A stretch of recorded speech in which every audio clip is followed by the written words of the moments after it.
Assalamualaikum warahmatullahi wabarakatuh. Alhamdulillah wassalatu wassalam ala rasulillah wa ala alihi wa sahbihi wa mawala.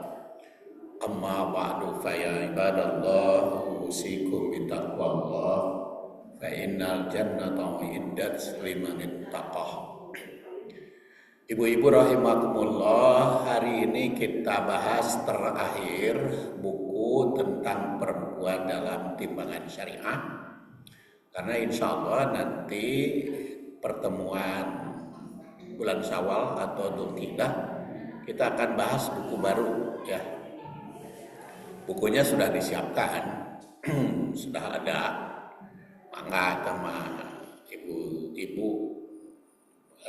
Insya Allah dapat dimiliki bukunya lebih tebal dari ini. Itu insya Allah judulnya Pendidikan Keluarga dalam Hadis Riwayat Muslim tentang Isra Mi'raj. Pendidikan keluarga dalam hadis riwayat Muslim tentang Isra Mi'raj. Eta mah 300 halaman. Jadi lumayan tebal, ibu-ibu. Baik, kita sekarang halaman 105, yaitu takwil hadis dan tatbik, dimaratonkeun, ditamatkan hari ini. Hadisnya tadi sudah kita baca, yaitu qala rajulun ya Rasulullah inna fulanah yudkaru min kasrati sholatiha wa siyamiha wa sadaqatiha ghairu anha tu'di jiranaha bilisaniha qala hiya finnar qala ya Rasulullah fa inna fulanah yudkaru min qillati siyamiha wa sadaqatiha wa sholatiha wa inna tasaddaqu bil aswar minal akid wala tu'di jironaha bilisaniha qala ya fil jannah. Takwil itu mencakup esensi pokok-pokok ya. Kemudian makna hadis tersurat atau tekstual. Kemudian tersirat kontekstual. Lalu mantuk mafhum. Mantuk itu tek sesuai dengan tek itu mantuk, mafhum pemahaman, dan juga tinjauan aneka dimensi itu adalah takwil. Jadi takwil mah lebih banyak pendapat penulis, jadi bukan ngutip lagi. Pendapat peneliti, pendapat penulis itu takwil. Begitu pula tatbiknya, jadi lebih kepada pendapat peneliti, pengkaji. Nah, takwil pertama, kedudukan ibadah ritual tanpa akhlak kepada sesama. Hadis ini menegaskan bahwa ibadah ritual seperti sholat, saum, sedekah tidak otomatis menjadi penyelamat kalau sosialnya kurang. Bahkan bisa potol tenaon bahasa Sunda, bangkrut. Kalau bahasa Indonesia mah bangkrut, lamun bahasa Sunda mah potol. Habis hadis. Karena syariat Islam itu menempatkan ada hukukul ibad, hak-hak hamba, dan hukukullah. Hukukul ibad itu atas caang nuhun, atas hukukul ibad itu hak sesama, dan hukukullah hak-hak Allah Subhanahu wa taala. Dan itu ditegaskan di sini, bisa orang itu muflis, bangkrut. Atadaruna mal muflis, tahukah Anda apa itu orang bangkrut? Qalu para sahabat menjawab al-muflisu fina man la dirham. Orang yang bangkrut itu nutup punya duit.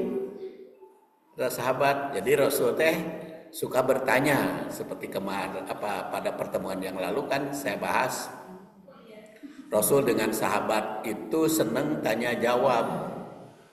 Sahabat bertanya, maka Rasul menjawab. Rasul bertanya, maka sahabat menjawab. Kalau tidak ada nanya, maka Jibril bertanya, gitu kan? Tadi juga ada yang bertanya, nelpon nanya nama ke saya itu. Tapi tidak saya jawab lewat telepon, saya kirim aja WA. Kirim WA saja Pak.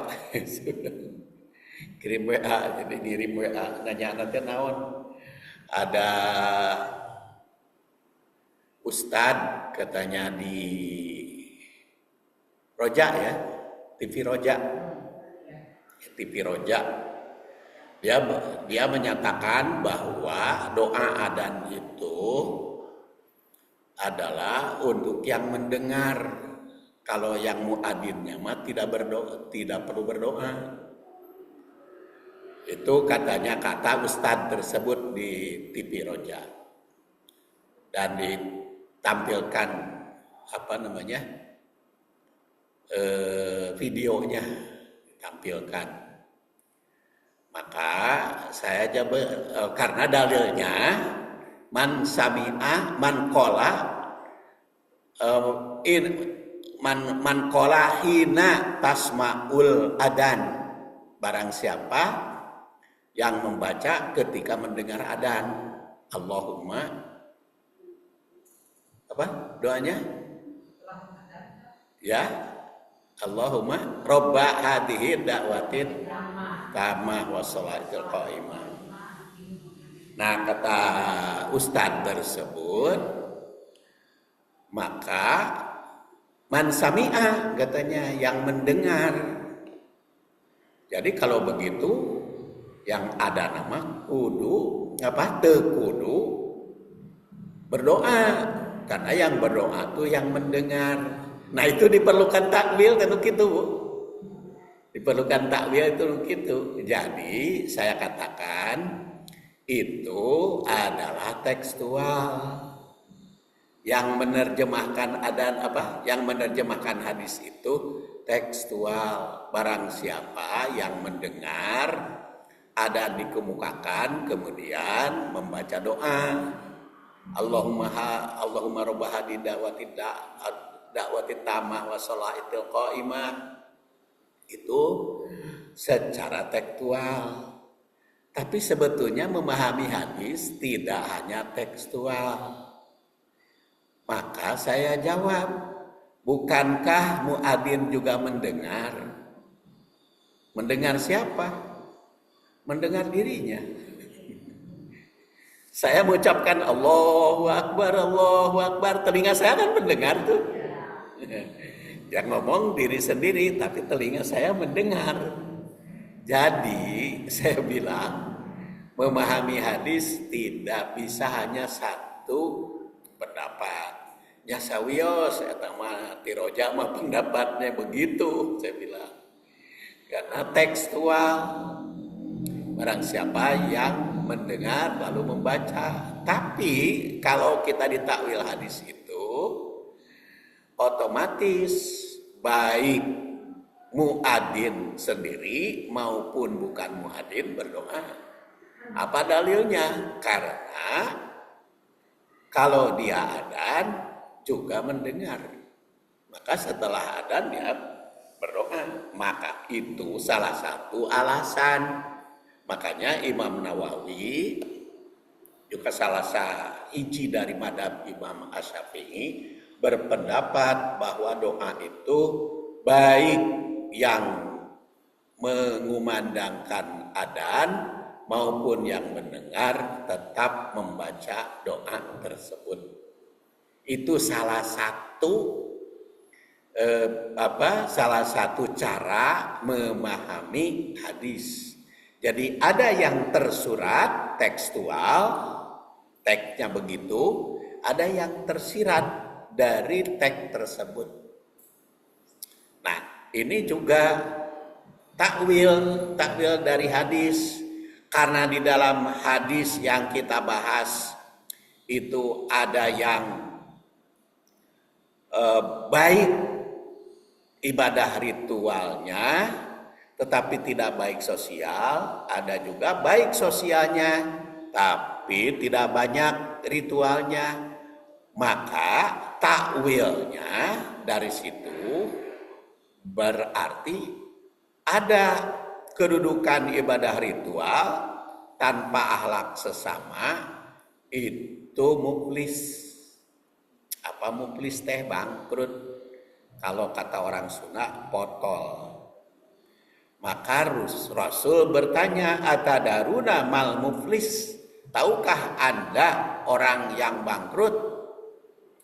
Maka para sahabat menjawab, ya orang yang bangkrut itu adalah tina, menurut pendapat kami, yaitu malaisa dirhama lahu wala mata.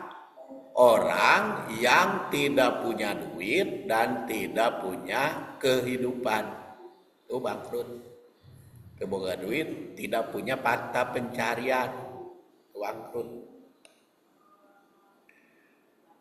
Faqala, maka Rasul bersabda, innal muflis, sesungguhnya muflis itu, orang yang muflis yang saya maksud oleh Rasul, min ummati, dari umatku, yaitu ya'ti yaumal qiyamah, yang menghadap hari kiamah, bi sholatin, dengan sholat, wa siyamin saum, wa zakatin jaum, dan zakat, wa ya'ti qad satamahada wa qad hada, tapi berbuat jelek kepada orang per orang.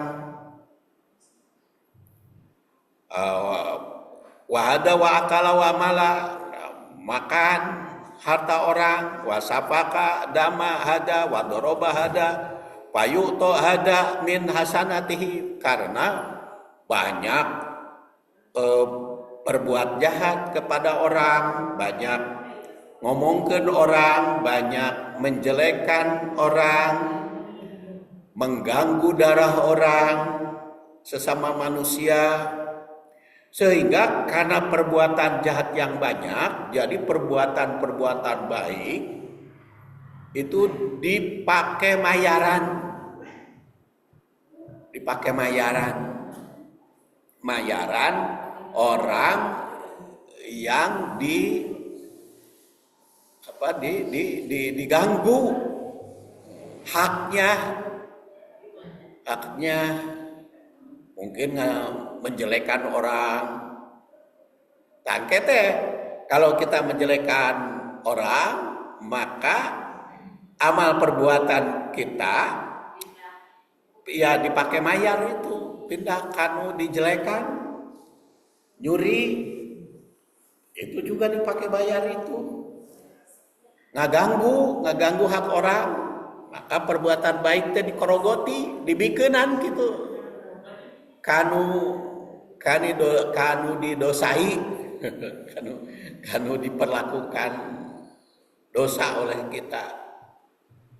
Jadi wayuto hada min hasanati, diberikan dari kebaikan.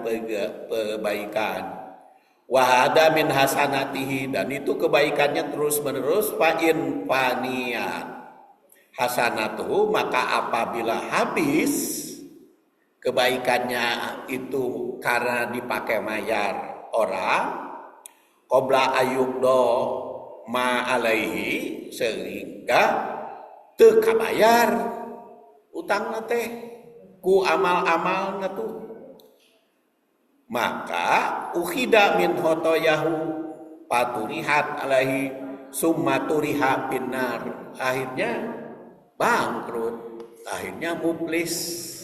Jadi teu kabagian pahalana karena dibikin.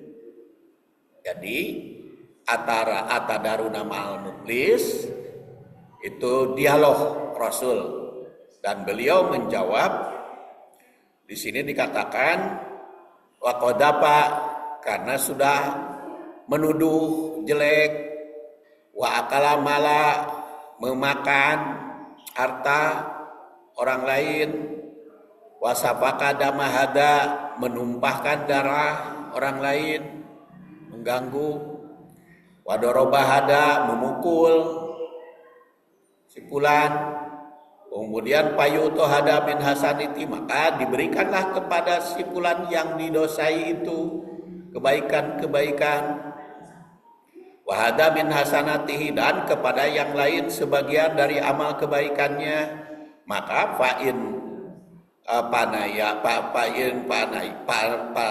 panayat hasanatuhu jika kebaikannya habis, qabla ayub doma alaihi sebelum lunas tanggung jawabnya kepada sesama, maka ufida dosa orang lain itu dosa yang diperlakukan tidak baik oleh kita dilimpahkan kepadanya, faturihat alaihi maka mengakibatkan ke neraka. Nah eta nu disebut bangkrut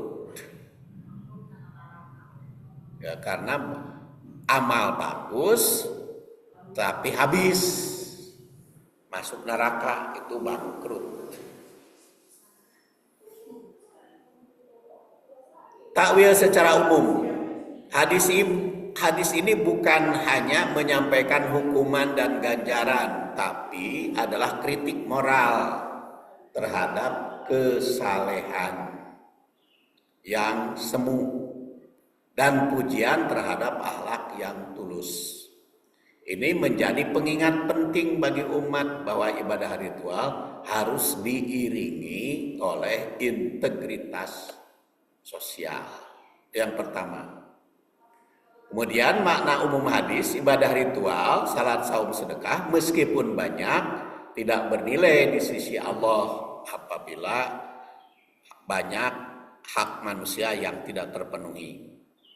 Esensi hadis, kesalehan sejati adalah yang berdampak baik pada sesama. Kemudian akhlak sosial lebih berat timbangannya daripada formalitas ibadah. Kemudian surga bukan milik orang yang hanya pandai ibadah, tapi milik mereka yang jujur, tidak menyakiti, dan juga rendah hati. Lisan adalah cermin hati dan kunci. Makanya kan hadis sudah tercantum, man yadman li ma baina lahyaihi wa ma baina rijlaihi adman lahul jannah. Barang siapa yang menjaga yang ada di antara dua rahang, yaitu lisan, dan dua kaki, yaitu kemaluan, maka aku jamin surga. Bila bisa menjaga dua mulut kepala dan mulut bawah, maka itu dijamin. Kemudian penutup takwil atensi, hadis ini mengajarkan bahwa kesalehan yang tidak disertai kasih sayang, empati, dan pengendalian diri terhadap sesama adalah palsu. Ibadah tanpa adab adalah seperti lampu tanpa cahaya. Lampu tanpa cahaya, terhurung. Kemudian itu takwil dari sudut esensi. Kemudian takwil dari beberapa dimensi. Pertama, dimensi spiritual dan teologis. Ibadah ritual tanpa akhlak adalah ibadah yang rapuh. Hadis ini mengkritik kesalehan artifisial, yakni banyak amal sholat tapi kurang baik pada sesama. Itu dimensi spiritual dan teologis. Kemudian dimensi moral dan etika sosial. Tidak menyakiti orang lain lebih besar nilainya daripada banyak ibadah formal. Karena di situ al-jannah. Kemudian muslim adalah yang selamat dari lisan dan tangan. Selamat tangan dan lisan. Hanya di sini dikatakan oleh Rasul, al-muslimu man salimal muslimun min lisanihi wa yadihi. Muslim itu adalah orang yang menyelamatkan, yang selamat orang muslim dari lisan dan tangan. Lisan omongan, tangan perbuatan, ucap dan sikap. Kemudian yang ketiga, dimensi komunikasi atau komunitas dan kemanusiaan. Tetangga adalah cermin keimanan kita. Hadis yang dikaji menjadi batu ujian sosial. Seorang muslim yang rajin beribadah tapi berbuat jelek ke tetangga, maka itu tidak sempurna imannya. Bahkan ada yang mengatakan tidak beriman. Karena tidak boleh mengganggu tetangga. Maka perempuan di sini dimensi gender, keadilan sosial. Jadi perempuan dalam hadis ini bukan simbol ketidaksempurnaan, melainkan agen moral yang aktif dan otonom. Makanya disebut perempuan pulanah. Jadi sekaligus, jadi bukan sebagai objek, melainkan dia sebagai pokok disebut.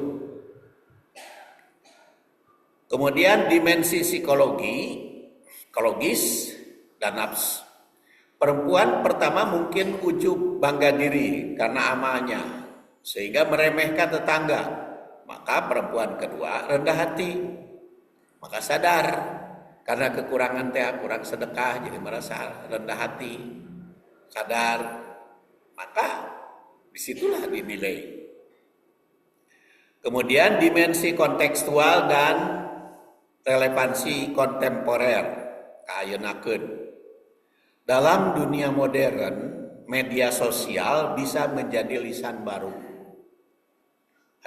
Kalau dulu mah ucapan unggul, lisan teh ayeuna mah media sosial jadi lisan baru melalui lisan.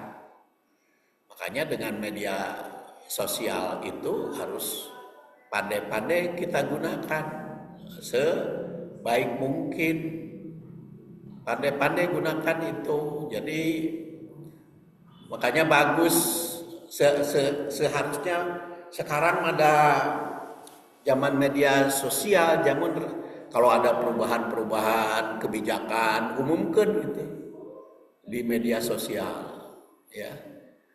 Rapat-rapat, hasil rapat keputusannya berubah, umumkan di media sosial. Jadi itu salah satu kesopanan. Tapi kalau tidak digunakan media sosial bisa saja timbul masalah. Kita manfaatkan.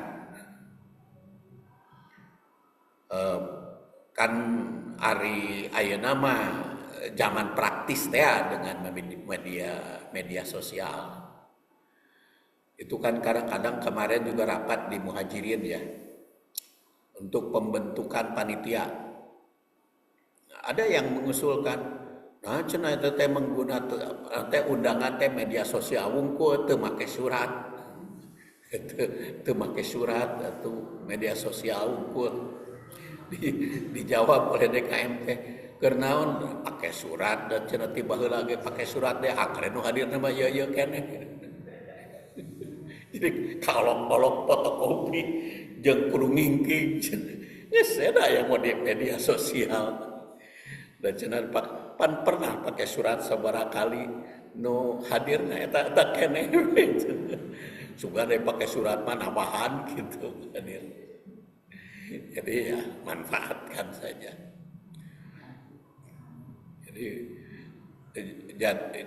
Jadi ya lisan baru ya, media sosial lisan baru. dan tergantung kepada kemanfaatannya, tergantung kepada penggunaannya. Jadi kalau kita pandai menggunakannya maka akan baik. Tapi kalau kita jadi budak media sosial, jadi budak teknologi, maka kita akan dikuasai teknologi. Makanya tergantung kekuatan kita, kekuasaan kita. Ya, tapi kalau kita menguasai media sosial, kita kendalikan oleh kita, justru manfaatnya itu lebih besar. Kemudian dimensi kontekstual. Iya, lisan baru itu tadi ya. Jadi media sosial itu merupakan lisan baru. Jadi kalau kita lihat kesimpulan dari takwil dimensi, ada dimensi teologis, yaitu ketuhanan, ilmu ketuhanan. Jadi esensi takwilnya, amal tidak sah tanpa etika terhadap sesama. Kemudian dimensi etika sosial, kebaikan sosial lebih berat timbangannya. Kemudian dimensi gender, perempuan sebagai pelaku dan penentu nilai moral. Dimensi psikologis, ibadah penuh bisa rusak karena kesombongan. Kemudian perspektif modern, makna menjaga lisan juga berlaku secara digital. Jadi kalau tadi dikatakan oleh Rasul, barang siapa yang bisa menjaga lisan dan menjaga kelamin, maka Rasul menjamin keselamatan. Eta teh menjaga lisan teh termasuk juga media sosial, lisan baru. Menjaga kelamin juga termasuk urusan urusan media sosial. Itu takwil dari sudut dimensi. Kemudian takwil hadis dalam postmodern. Di sini dikatakan dekonstruksi kesalehan ritual. Postmodern itu kan menolak klaim tunggal atas kebenaran dan kesalehan berbasis simbol dan jumlah. Hadis ini justru membantah asumsi tersebut. Justru kesalehan seseorang itu bisa diukur bukan hanya dari ibadah ritual, tapi juga ibadah sosial. Perempuan pertama tadi digambarkan, ahli neraka, perempuan kedua ahli surga. Itu tergambar analogi. Jadi perbandingan ya di zaman postmodern di sini. Kemudian interpersonal. Jadi realitas iman. Menekankan realitas mikro relasi, bukan hanya narasi ucapan besar. Perempuan kedua, perempuan pertama itu dibandingkan. Kemudian kritik, memeriksa cara masyarakat menciptakan hierarki kesadaran bersadar. Oleh karena itu ditanamkan keseimbangan. Kemudian kesalehan radiri digital. Jadi juga cukup budaya media sosial dibina. Kemudian pemulihan etika perempuan sebagai subjek moral.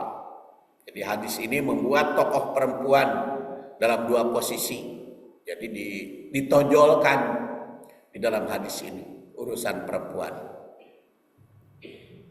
Jadi ada urusan ritualisme di aspeknya, maka pesan hadis menolak kesalehan simbolik tanpa etika. Jadi kesalehan itu bukan hanya dari sudut sosial saja, baik menilai orang maupun menilai diri sendiri, bukan hanya sosial, bukan hanya ritual belaka. Dan di situ dikatakan ada relasi sosial, maka interaksi dengan tetangga itu lebih penting. dari ibadah. Simbol kritik terhadap dominasi penampilan keagamaan. Dominasi. Jadi yang ditonjolkan ritual teh. Identitas digital, kesalehan sejati terletak pada kontrol lisan. Jadi bukan citra online. Dan perempuan itu sebagai tokoh di sini.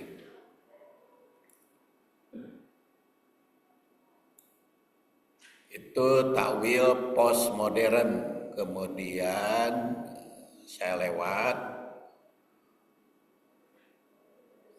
ke halaman halaman 116. Tatbik. Kalau tatbik apa? Hadis, tatbik hadis yaitu penerapan. Penerapan di dalam keseharian atau aplikasi atau nilai yang terkandung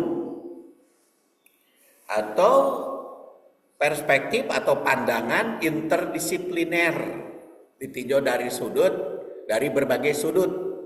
Itu tatbik penerapannya.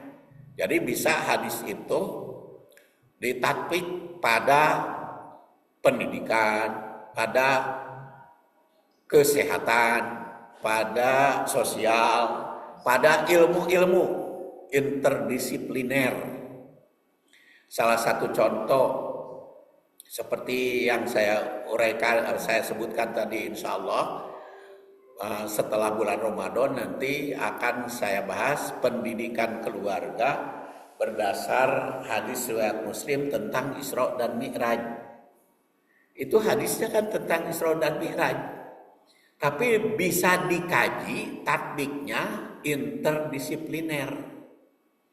Antara lain bisa dari sudut teologi, ilmu ketuhanan, bisa dari sudut sosiologi, kesosialan, bisa dari sudut psikologi, itu pribadi-pribadi kejiwaan, bisa dari sudut pendidikan.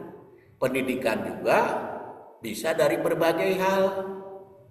Salah satu contoh hadis riwayat Muslim itu saya kaji dari pendidikan keluarga. Ternyata 300 halaman hadis riwayat Muslim teh. Jadi ini berapa halaman ini tadi? 132 ya.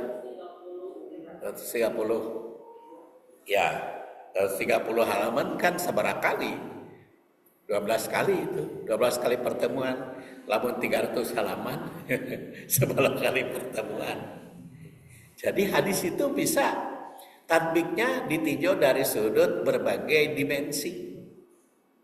Ya salah satu contoh saja nanti supaya ibu-ibu penasaran.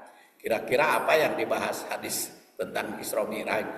Ya tentu saja mulai dari buruk gitu. Dari mulai Masjidil Haram ya. Masjidil Haram. Terus buruk naik ke Masjidil Aqsa.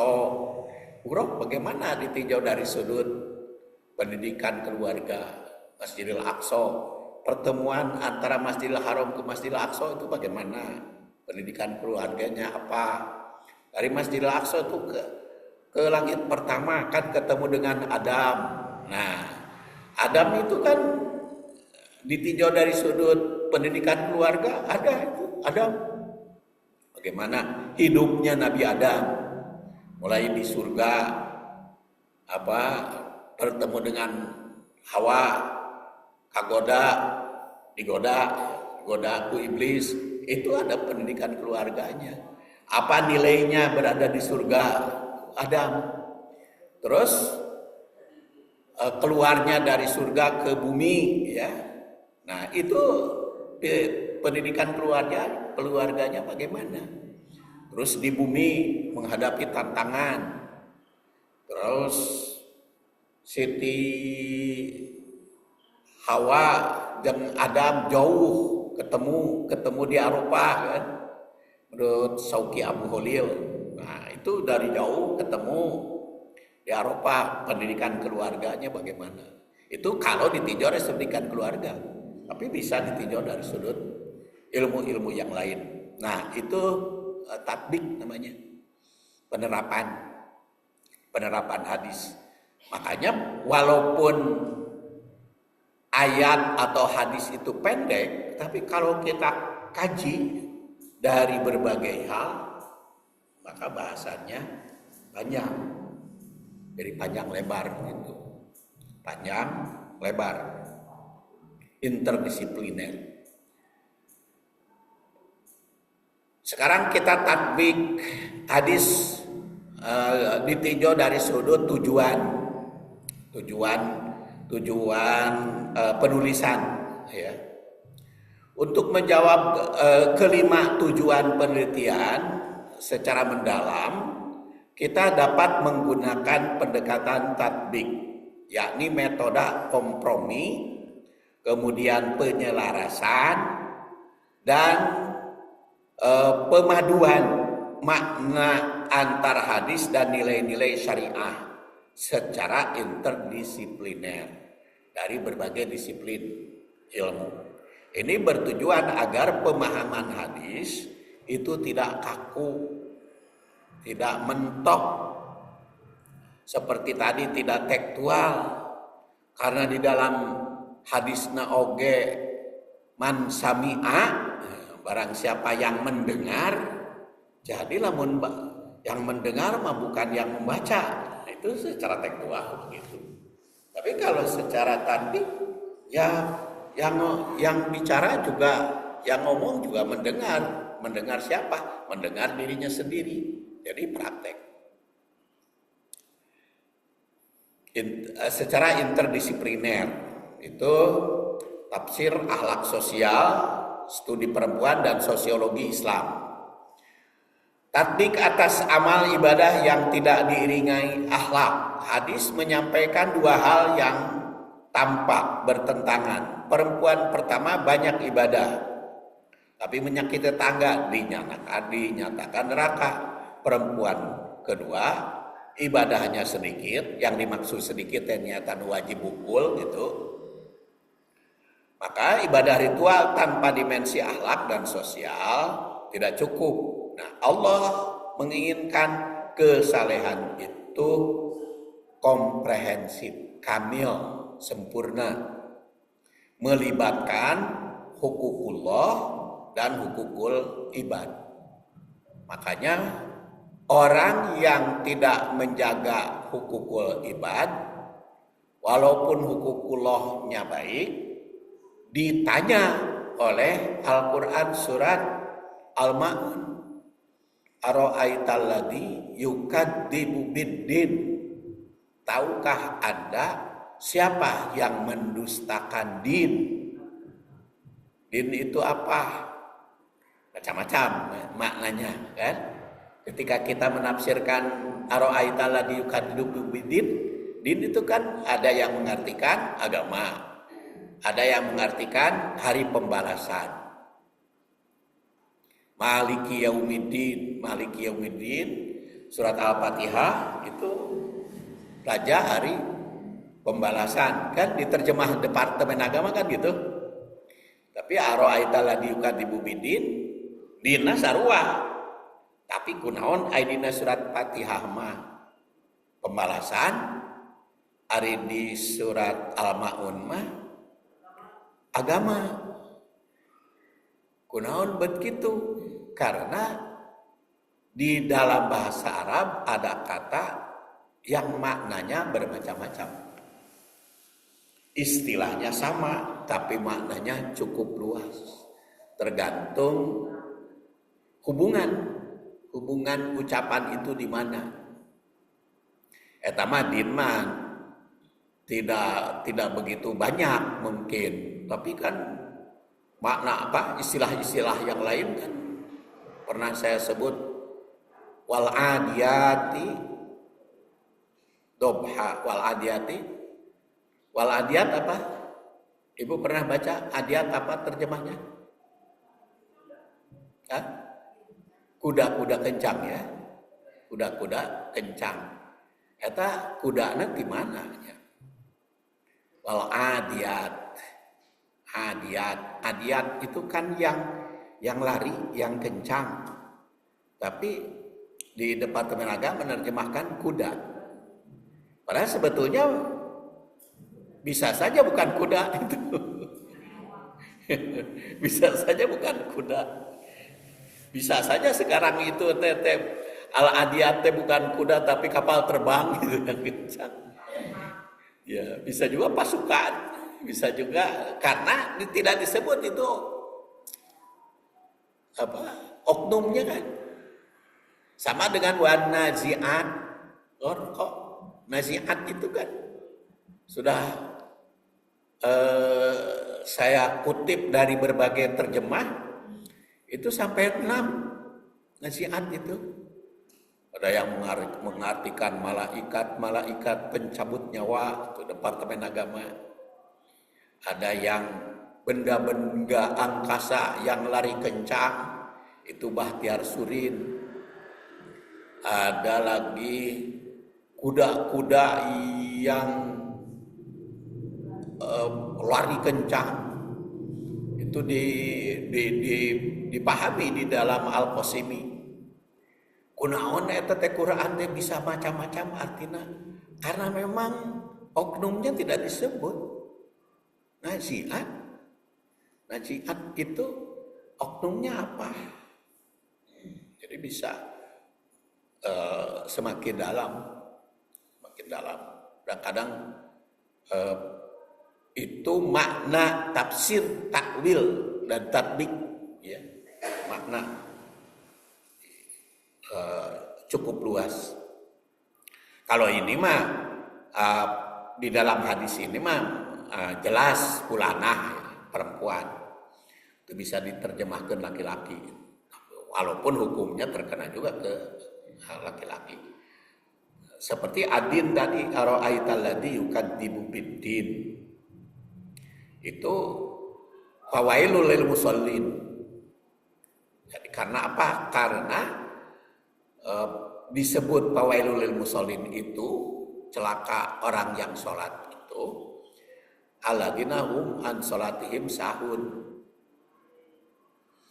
Sahun kan arti asalnya sahun itu lupa itu teh. Lalai. Terus yuraun lagi ria dan wayamnaunal maun, tidak memberi pertolongan. Jadi walaupun sholat, kalau dia sahun, yuraun, wayamnaunal maun, fail sholatnya. Sebaliknya, walaupun sholatnya khusyuk, tidak sahun, tetapi kalau wayamnaunal maun juga tidak sempurna. Dan orang yang sholat tetapi ara'aital ladzi yukadzibu biddin padzalikal ladzi yad'u yatim, goreng terhadap yatim, masih bohong. Bohong terhadap apa? Bohong terhadap agama atau bohong terhadap hari pembalasan. Tuh, makanya tatbiknya dalam hadis ini jangan sampai membohongi agama seperti yang disebut di dalam surat Al-Maun. Maka di sini kaitan bisa ditinjau dari sudut ilmu fikih, yaitu praktek perbuatan, ada juga tasawuf, bisa juga akhlak. Itu tatbik pertama.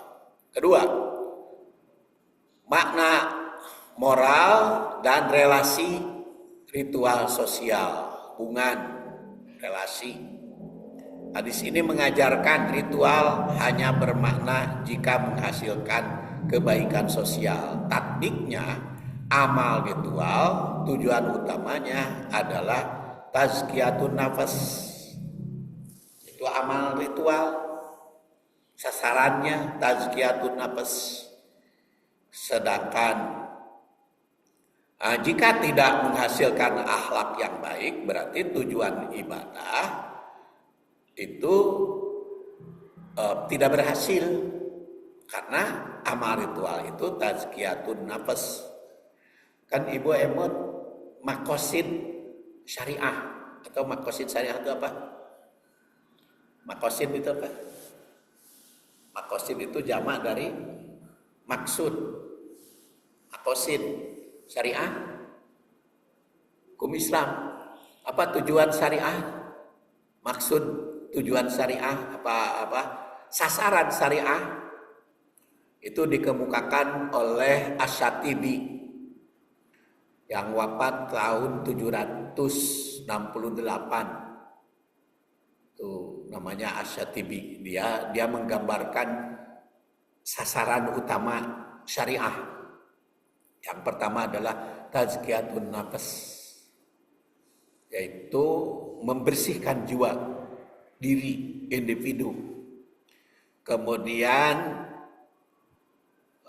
menjaga turunan itu syariah. Kemudian menjaga harta, kemudian menyelamatkan dunia akhirat, maqasid syariah. Kemudian mencegah perpecahan mencegah kehancuran, dan masih banyak lagi. Kemudian di sini tadi sebagai subjek perempuan itu, maka menegaskan bahwa perempuan juga dinilai kualitas akhlak. Maka tatbiknya perempuan dalam Islam adalah mukallaf penuh, memiliki tanggung jawab ibadah dan sosial. Jadi tidak hanya laki-laki, perempuan juga punya tanggung jawab sosial dalam kehidupan sehari-hari. Dan itu disebut di dalam surat Al-Ahzab kan. Jadi disamakan laki-laki maupun perempuan dalam surat Al-Ahzab. Kemudian yang keempat, relevansi hadis pada hak tetangga. Nah, hukukul jar menjadi indikator iman seseorang. Jadi tatbiknya hadis ini bisa dipadukan dengan hadis Nabi, tidak beriman siapa yang tetangganya tidak tentram, la yu'minu ahadukum. Kemudian lingkungan, kontribusi terhadap kesalehan sosial dan ruang perumahan di sini memberi peluang bagi perempuan untuk menjadi pelaku perubahan sosial. Maka perubahan sosial. Jadi siapa bilang perempuan itu hanya gangguan sosial, tetapi juga perubahan sosial tetangga. Dan ini tercantum di dalam surat Al-Hujurat. Ya, orang yang paling mulia, inna akramakum indallah atqakum. Jadi inna akramakum itu masuk, kum juga adalah perempuan.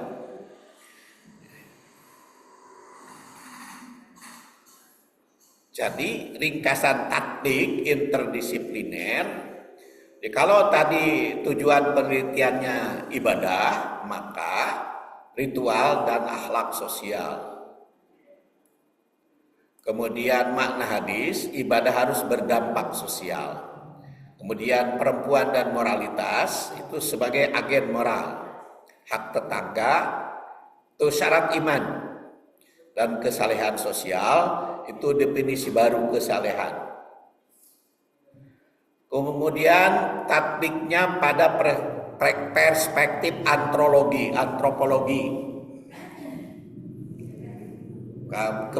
urusan manusia, ya. Dalam banyak kebudayaan agama diekspresikan secara simbolik dengan ibadah ritual.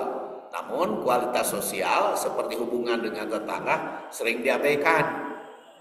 Jadi kalau kita mendengar kajian-kajian lebih menonjol bulan Ramadan.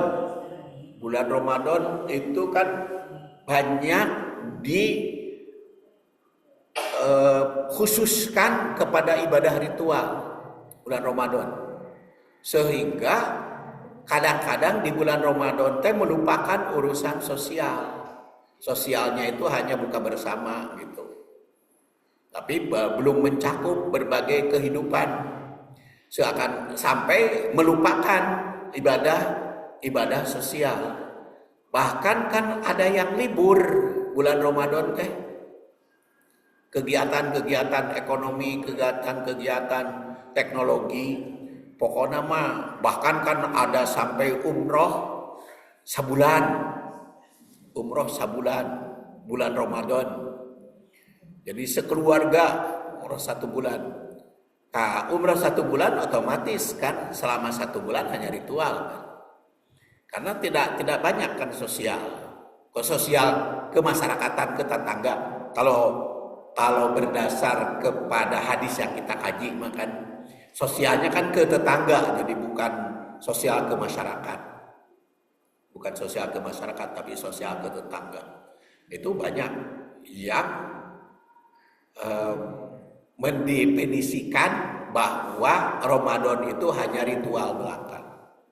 Justru Rasulullah SAW ketika bulan Saban, kata Siti Aisyah, ya, Siti Aisyah itu mengatakan bahwa bulan Saban itu saya lihat pertama kali Rasulullah teh banyak saum. Tetapi Rasulullah SAW bersabda, "Kudu matutikun." Ini saya kutip hari Jumat yang lalu kan. Rasulullah SAW itu justru bersabda, ambil ibadah sesuai dengan kemampuan kamu. Karena apa? Karena ahabul amal ilallah adwamuha.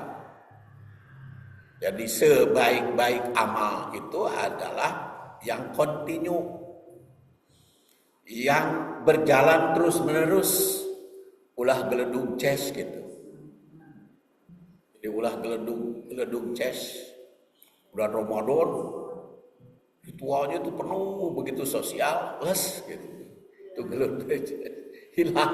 Jadi jangan sampai begitu. Makanya kan kalau saya dalam khutbah Idul Fitri itu suka diawali. Kalau ibadah kita pengen mendapatkan Lailatul Qadar, maka Lailatul Qadar itu misteri. Kalau ibadah kita ingin meraih nilai Ramadan itu telah terlewati. Kalau ibadah kita ingin mendapatkan nilai apa lagi? Jadi kan kalau Lailatul Qadar kan misteri itu kapan. Kalau ingin keabdolan Ramadan, abdol kan terlewati nanti. Maka kontinuitas terus berlangsung. Bagus kita menggunakan Ramadan, tapi banyak Ramadan teh nganukur dijadikan latihan wae gitu. Jadi harus praktek berkelanjutan. Ini juga secara antropologi gitu ya. Kemudian nilai dan normal komunitas lisan dalam antropologi itu adalah alat simbolik dan sosial. Jadi menyakiti dengan lisan itu mengganggu sistem komunitas. Kemudian tadi sebagai subjek aplikasi kontekstual itu dalam komunitas, hadis ini mengkritik kesalehan simbolik di tengah kehidupan sosial yang individualitas. Jadi kan banyak yang terlalu pribadi, sehingga banyak di komplek-komplek itu jeung tetangga teu wauh. Alhamdulillah lah kita mah di komplek juga bisa saling mengenal.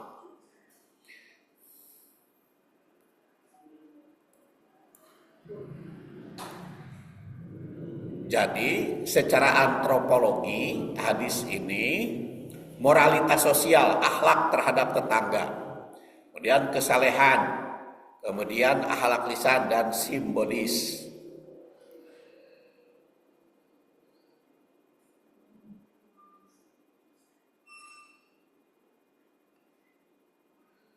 Kemudian tatbik hadis dalam perspektif sosiologi, pendekatan sosiologi itu fokus pada perilaku dan komunitas sosial.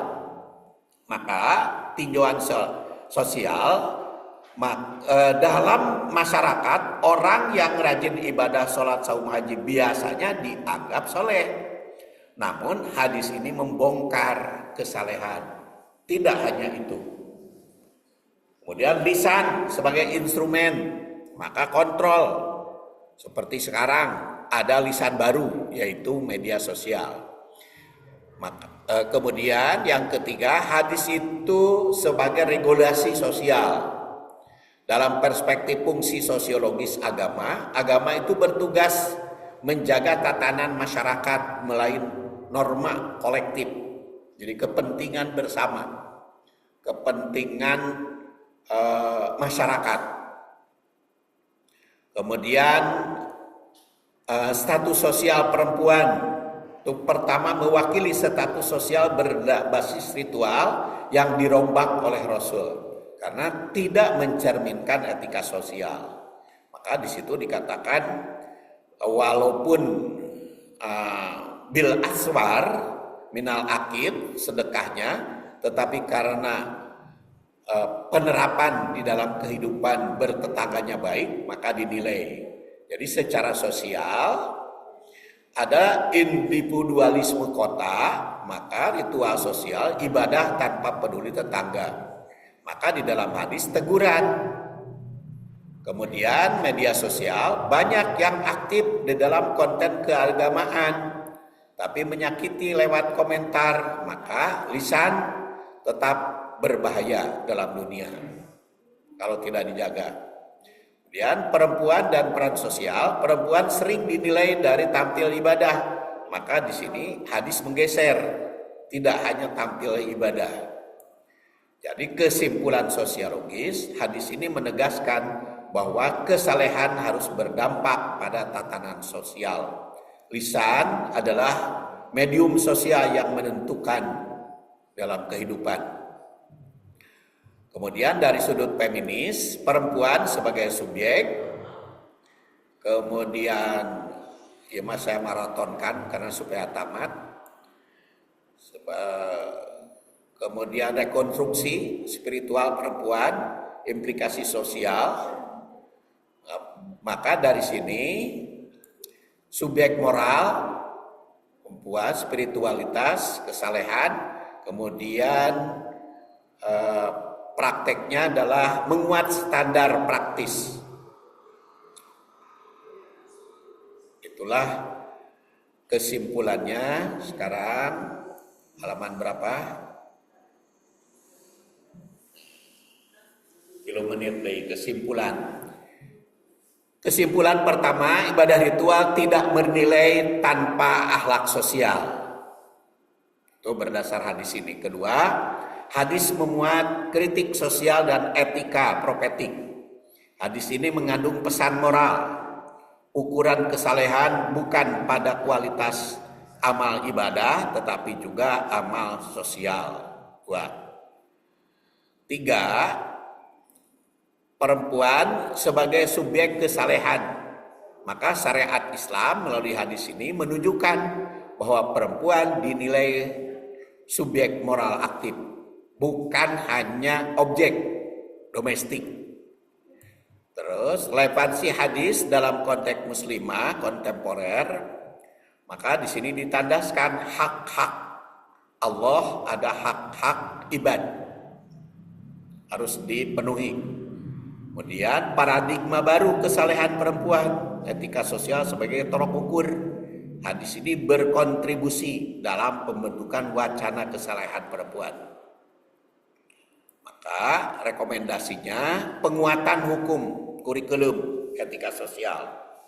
Hanya harus keseimbangan ya antara ibadah ritual dan sosial. Ramadan kita bentuk. Jadi yang dikaji teh ulangan ukur masalah ibadah unggul selama bulan Ramadan. Jadi harus kita program bulan Ramadan itu mana ritualnya, mana sosialnya, mana ekonominya, ekonomi perempuan, bagaimana. kan dari majelis salim lebih kepada perempuan juga. Jadi ekonominya kumaha? Apakah ekonomi peruan teh kudu dagang? Perempuannya bukan kan, tapi pengaturan di dalam rumah tangga. Kemudian sosialnya, kemudian kaitan dengan politiknya, kaitan dengan kehidupan yang lainnya. Jadi diusahakan nanti pada bulan Ramadan itu dikajinya mencakup segala aspek kehidupan, bukan hanya ibadah ritual belaka. Saya kira itulah ibu-ibu, tamat buku ini. Alhamdulillah, insya Allah nanti setelah bulan Ramadan kita akan bahas buku baru. Sebagai penutup, hadis ini memberikan pelajaran penting bahwa kesalehan sejati dalam Islam mencakup di dalam segala aspek kehidupan. Kita akhiri dengan doa subhanakallahumma wa bihamdik asyhadu an la ilaha illa anta astaghfiruka wa atubu ilaik. Assalamualaikum warahmatullahi wabarakatuh.